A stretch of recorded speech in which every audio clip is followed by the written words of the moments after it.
청문회 과정까지 또 이제 그 이전에도 사실 문제됐던 부분들이 있죠.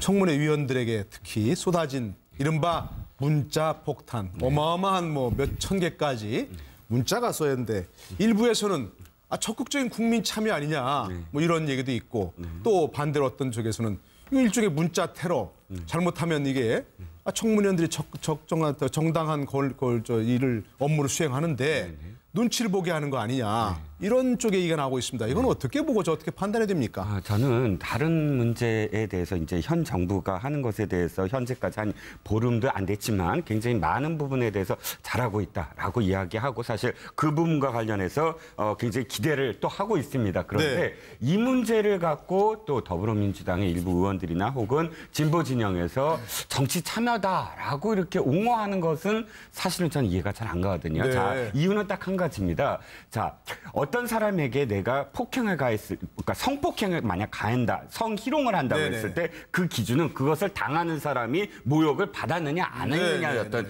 그 기준이 굉장히 중요한 것이거든요. 이게 정치 참여라면 그것을 받은 정치인이 고통을 느끼고 있다. 네. 그 밤잠을 못 자고 네. 또 업무를 못 하고 그럴 지경이라면 이것이 참여냐? 어떠한 정치 참여도 그것이 고통스러운 어떤 사람에게 또는 어떤 정치인에게 고통을 가해서는 안 되는 것이거든요. 네. 의견을 말하는 것.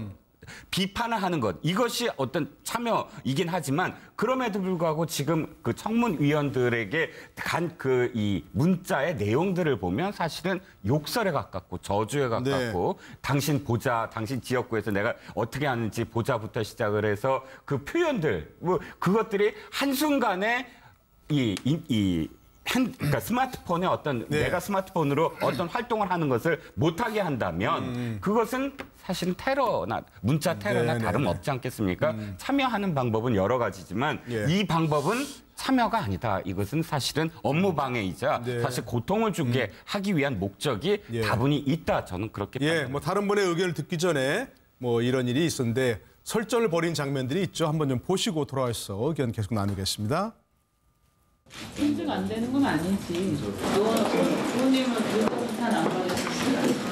저는 뭐 오늘은 또 몇 개 나오고 어떻게 태동하는지라고 딱 시간 맞춰서 문자 복사는 하는지 모르겠어요. 대표한테도 오고 나한테도 오고 그게 특정 세력이잖아요. 그런데 이제 민의가 심각하게 왜곡돼서 다시 잘못하면 이민독대 같은 그런 일이 벌어질 수가 있죠. 이걸 어떻게 방법이겠어요?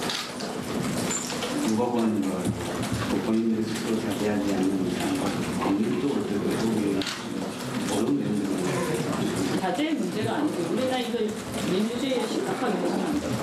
이건 뭐냐고 그냥 생각을 해보자고. 그러니까 태도가 중요해요.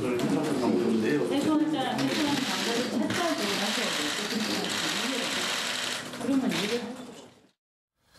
여러 가지 적고 여러 의견이 있더라고요. 문자 폭탄을 받는 때가 전성기인 줄 알아라. 정치인으로서 그런 얘기도 있고. 이제 그런 말도 있잖아요. 왜 무풀보다 악플이 낫다는 얘기도 있고.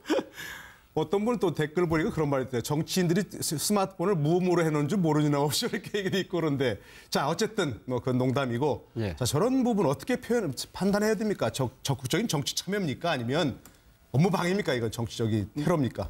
저는 뭐 두 가지 다 측면이 있다고 봅니다. 그렇습니까? 그러니까 문제는 국회 청문위원들로 나서 있는 의원들이 과연 국민의 민심을 대변하고 있느냐는 측면에서 봤을 때 그렇지 못한다고 생각하는 사람들 입장에서는 아마 항의의 뜻으로 또는 자신의 의견을 이제 그 의원들에게 전달하는 하나의 수단으로 삼아 문자를 보낼 수도 있다고 봅니다.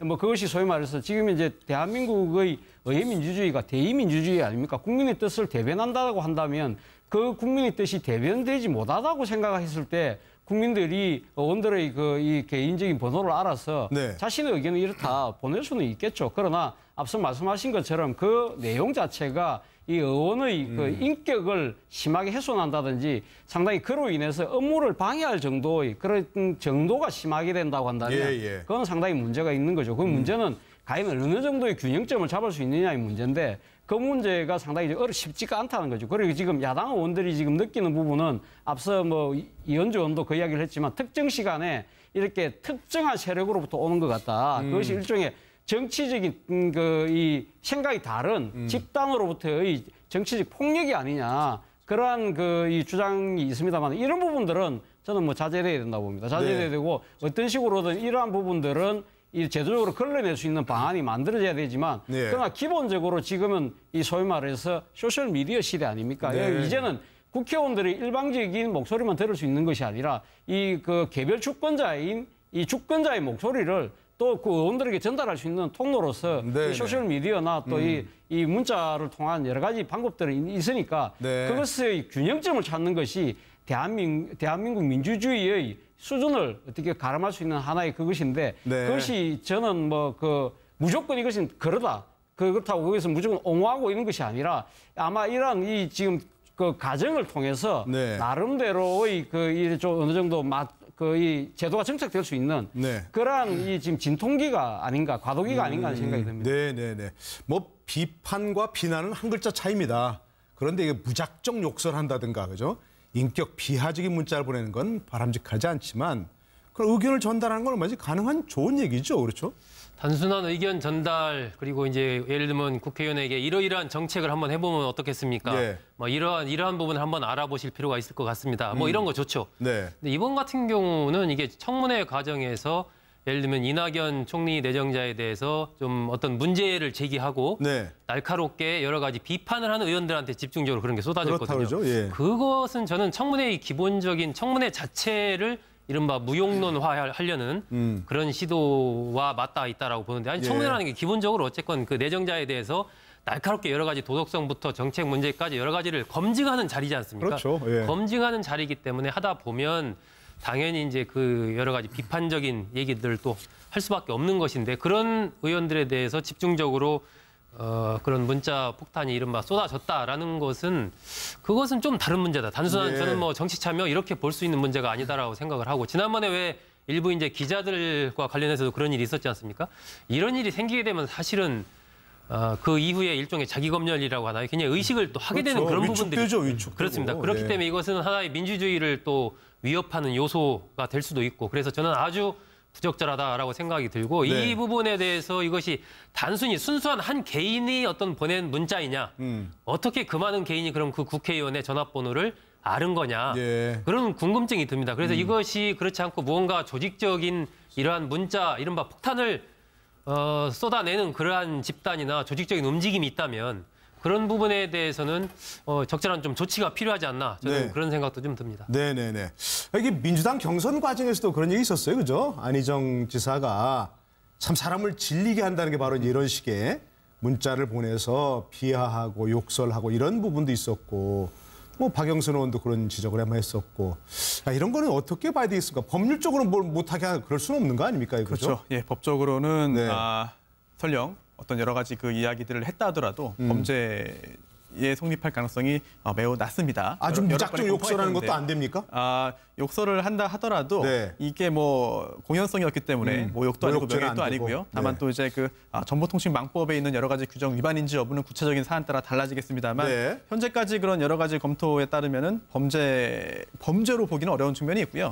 또 과연 이게 긍정적이냐 부정적이냐 지금 말씀 많이 해주셨는데요. 먼저 긍정적인 측면을 말씀해 주시는 분들이 안 계셔가지고 저는 좀 그런 쪽으로 좀 보고 싶은데요. 이게 조직적으로 하는 거 아니냐, 특히나 어떤 정파가 다른 정치적인 이익을 위해서 하는 거 아니냐라고 하는 의혹도 일부 있습니다. 하지만 현재 뭐 인터넷 커뮤니티라든지 이런 곳에서의 분위기를 보면은 그렇지는 않은 것 같아요. 자발적인 문자 발송인 것 같습니다. 조직적인 게 아니라. 따라서 이현주 의원이 여러 차례 이런 얘기를 했는데요. 어떻게 만나는 시간인지 알고 회동 시간인 줄 알고 딱 맞춰서 문자가 오더라. 라고 하는 거는 그 이면에 있는 그 의도는 아무래도 누군가에 의해서 정보를 전달받아서 조직적으로 하는 거 아니냐라고 하는 의혹을 제기한 것 같은데요. 제가 볼 때 인터넷상의 여론 흐름은 그렇지는 않은 것 같다라는 말씀을 드리고 싶고요.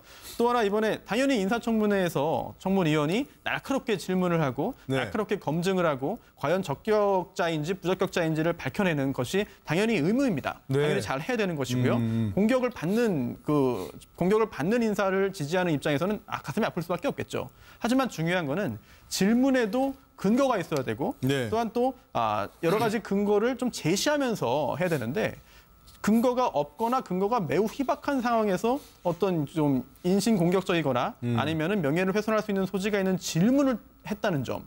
이런 점에 있어서는 사실 그런 질문을 한 청문위원이 문자폭탄을 자초한 측면도 있다라는 말씀도 드리고 싶습니다. 예.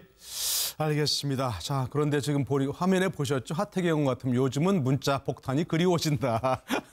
예전에 10,000개도 넘는 문자 폭탄할 땐 굉장히 성가셨는데 그때가 전성기였지 않나 싶다. 이렇게 얘기할 정도니까 아까 말씀드린 대로 자, 그래도 악플이 무플보다 낫다. 이런 때가 확실히 정치인의 그런 것 같습니다.